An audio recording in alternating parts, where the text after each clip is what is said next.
Trí dó híam náid be. Tí roimh se bríon dearann ag léamh na nuaíochtas mar a chuinneamh ní bar an nuaíochta bhaisá léamh agam ach Léirmheas an leabhar Keeping an Eye Open le Julian Barnes an Léirmheastóir an criticúir Aline. Tá leabhar nuamach aige bhailiúch hánáistí atá chrochaíonn an dearcha atá ag Julian Barnes agus ag an criticúir seo Michiko Kakutani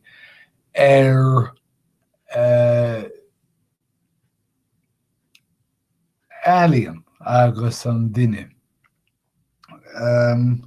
Dúirt Gustave Flaubert ábhair leabhar eile de chuid Julian Barnes,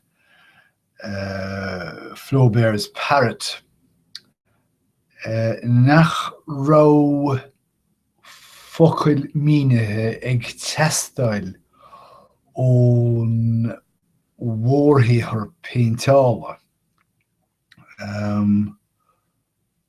Ba leabhar ba uairscéal dríochtúil bheatha snéisiúil rinne-eithimh an leabhar sin ach is gnáchnúsach an leabhar nuas cosúil. Mar a deireadh túsal Barnes in Keeping an Eye Open, cnúsach sailseach nua de háistí Alien. Fanamid is créitúirí go deomid atá dá leasathe bríomhara. Chur os chóir pictiúir muid agus déanann muid geabaireacht. Gach éine againn ármealach éagsúil féin. Déanann an túsal geabairech, an túsal Barnes geabaireacht féin mar dionthach uairscéalaí tréthach mar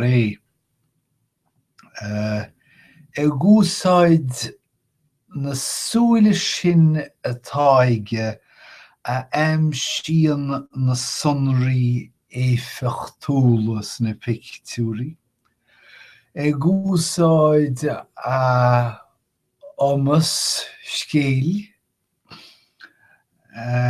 agus a thuiscint an bhróiséas cruthaíoch chun cabharthabhairt dúinn ealaíontóirí ainmniúla mar Degas, Braque agus Magritte a thuiscint as an nua. Agus chun léirthuiscinte áil ealaíontóirí níos lú ainmniúil. Na pictiúirí bhaile atá álainn ina narmóineacht ag Edward Vuillard, na portráidí sneasta díochra go siceolaíoch a rinne Félix Vallotton de Ir agus de Bhrá, agus úsáid te scaití luisce nó ruagháite na nathanaí pictiúirí Howard Hodgkin. Scríofann Julian Barnes le tuiscint éasca an teannas idir bheatha agus ealaín agus an alchemic sin na samhlaíochta. Chuireann sé an úl freisin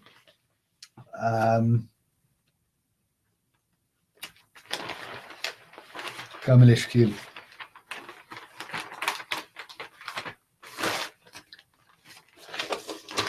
Chuireann sé an úl freisin an tuiscint sainiúil sin heicníoch mar a dólamí away ó réamhtheachtaí agus mar a forbraí away trí thorganmh agus serendipity. Gan saothar bith, saiteálann sé máistarthaíochar I ggóthíochs bheatha an cruthaíthóra agus an bheatha sin I ggóthíochs stua staire na healaíne. Agus gach rud déanta le lámh éatram ach údarásach.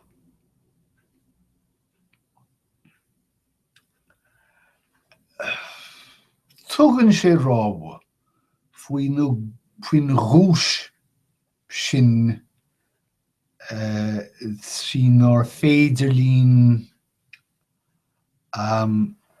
cadráil bheithasnéisiúil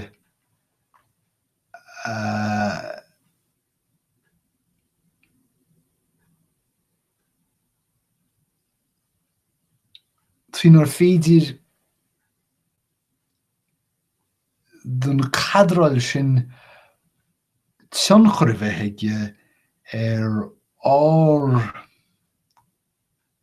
léirmhíniú na saothar ealaíne seo. Ach mar mhair sin tá Julian Barnes deisleabhach agus ag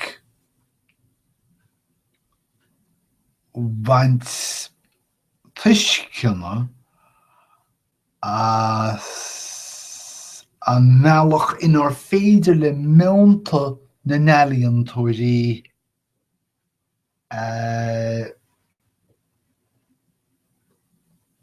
fís agus stíl athrú.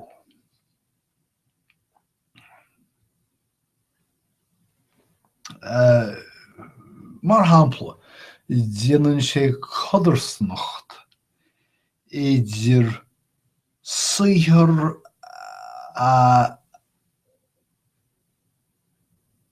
Picasso atá díomasach agus smachtúil agus ealaíontóireacht zen ach mas ceadmhachtam áidíocht dhéana den zenmhar a rinne brac agus tugann sé le fios go bhfuil ceangal idir bheatha leibéideach míchóramach Lucien Freud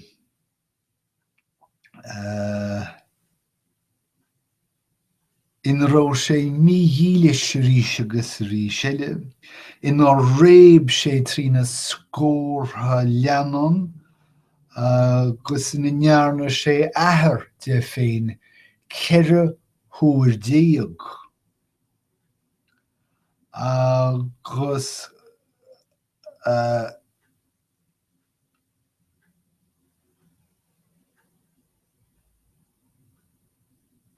pictúrí wai atá fúr agus neamhrócaireach sna léireáinanta de bhrá.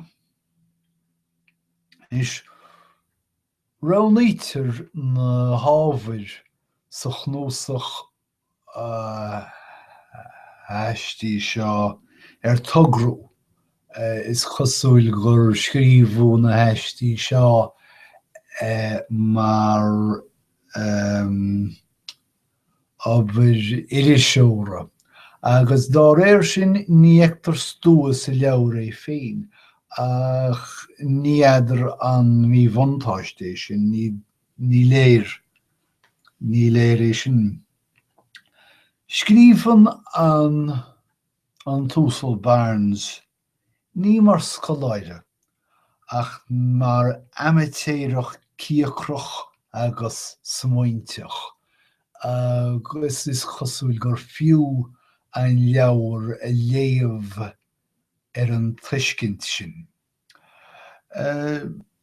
Sin an méid den láineamh mar a dhéirim, níl méid déanana scéalta nóíocht an neamh mar is cóir.